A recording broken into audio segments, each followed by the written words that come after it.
1962 ভারত চীন যুদ্ধ। সীমান্ত থেকে প্রতিদিন শহীদদের নাম ভেসে আসছে সংবাদপত্রে। গোটা দেশ শোকে ডুবে আছে।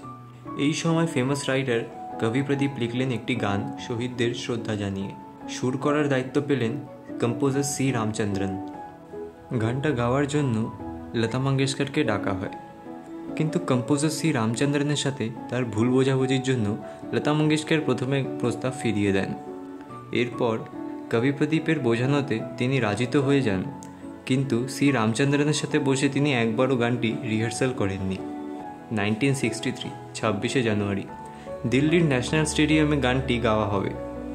সামনে বসে থাকবেন প্রধানমন্ত্রী জওহরলাল নেহেরু, ইন্দিরা গান্ধীর মতো ব্যক্তিত্বরা। রাস্তায় যেতে যেতে গাড়িতে বসে লতাজি গানটি রিহার্সাল করে নেন। এরপর তিনি স্টেজে উঠে হাতে মাইক নিয়ে গাওয়া শুরু করলে পুরো স্টেডিয়াম স্তব্ধ হয়ে যায়। শেষ লাইন অবধি পৌঁছানোর আগেই সকলে নিজের চেয়ার থেকে উঠে দাঁড়িয়ে পড়েন। সকলের চোখে জল। গানটা কোনো সিনেমার নয়, কোনো অ্যালবামের নয়। গানটা দেশের শহীদদেরকে শ্রদ্ধা জানিয়ে গাওয়া হয়েছিল। গানটার নাম ছিল